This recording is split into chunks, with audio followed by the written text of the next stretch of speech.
Hello and welcome to Weston Park International Horse Trials, the wonderful setting of the Earl of Bradford stately home here in Weston Park in Shropshire, as the very best in the equestrian world of eventing battle it out for the title here at this autumn fixture that does bring out some young talent of the future and some very proven horses at international level. So all to play for, and joining me in the commentary box will be Lucy Jackson.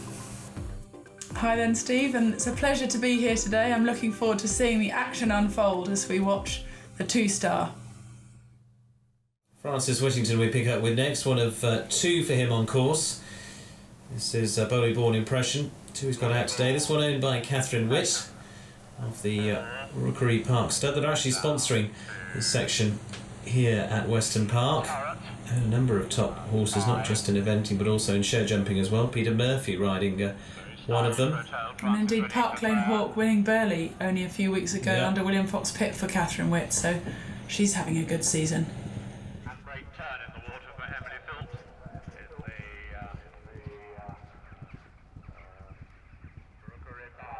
the rider 7-7 will start in. They start with the dressage of 6-7-5, 52nd heat. France is such a stylish jockey. That was quite a green horse and he made a few little skips and hops and changed his mind, but France's balance impeccable, timing impeccable, just gently encouraging him through, and you know, real example for us all to watch there of riding a greener horse through a tricky combination. Down to the logs then for Francis Whittington, looking pretty straightforward so far on this one. And we'll hear what Francis has got to say on his round in a moment. This year I had two horses running in the two-star.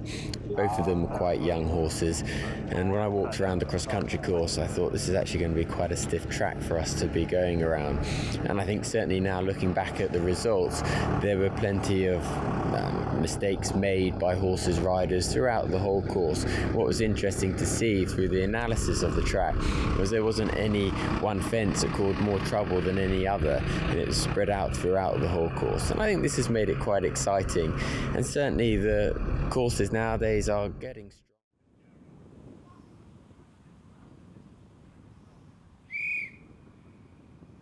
Dressage points, and was starting in 39th position. Pops down in there, just floated into that. Did a little bit, and the horse, for quite a big horse there, he was quite nimble with his feet. He thought about taking an extra stride, decided against it, but didn't really miss a beat in the rhythm, in the overall rhythm, and Daisy's balance was great and made that look relatively simple. Yes, I mean, I just don't understand. It's typically British.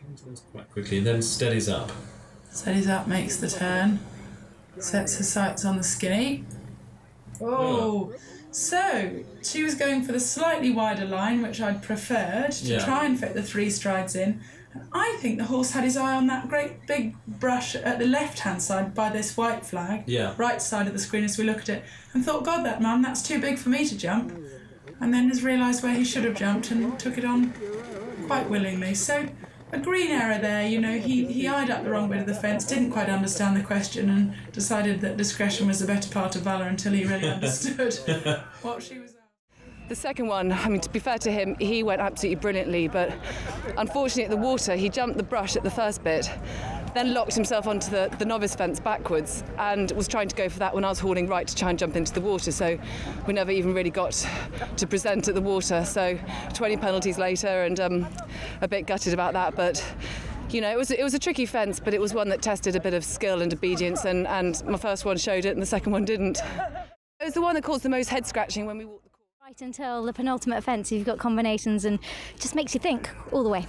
I thought it was going to be a tough course, and I was worried about the water jump here because the striding seemed really short on the way in, and I wondered then whether my horse might not want to jump into the water, but he actually jumped and took a stride out and leapt into the water really huge, so I was happy I got that one out of the way, and then I just had to get the final penultimate combination out of the way, having fallen off there on my first horse.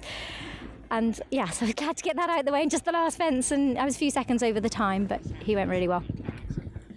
We pick up now then with Piggy French and Kariba, starting on a very, very good dressage of 44.4, best of those so far, coming into the cross-country phase. This horse, as we mentioned earlier, produced by Ben Hobday, bought by Michael Underwood and Piggy's father Wally for Piggy to take on through the ranks. She was disappointed to be balloted from the 8-9-year-old championships on this horse at Blenheim, having gone incredibly well at the CIC in Saumur earlier in the season. Very good question. I think a lot of it happens naturally without you sort of thinking, I wonder how far to the next fence. You're certainly, the minute you land from one fence, you're very aware of your next fence, the approach you'll need, the speed you'll need, and I think some of the lines come into your vision earlier than others, depending on the layout of the course, to be honest. And then as soon as you pick up your line, you're then looking for your distance, your takeoff spot, and so many things, I suppose, going through your head all at one without time. realising it. Hopefully without realising it.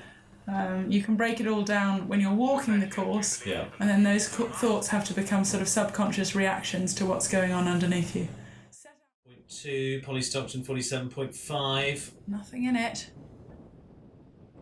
And with a good round, goes clear, stays on the score of 47.5, so puts the pressure on the final combination to come in this Weston Park International. Gives the horse a pattern rightly slow, so she should be happy with that one. You know, I feel delighted in the 2-star with Jeepers Creepers. He show jumped really well. I had a bit of a steering issue turning to the 6th fence, and he luckily came round, but because it's a new bit that I'm trying, I don't think we totally gelled with it yet, but he's a lot better in it. Right, final combination. On a score of 47.2, Dan Jocelyn, Brookfield de Bouncer. Clear to take it. Dan, very deserving. Another rider deserving of a title. Could this be the horse to win this 2-star? Just shows the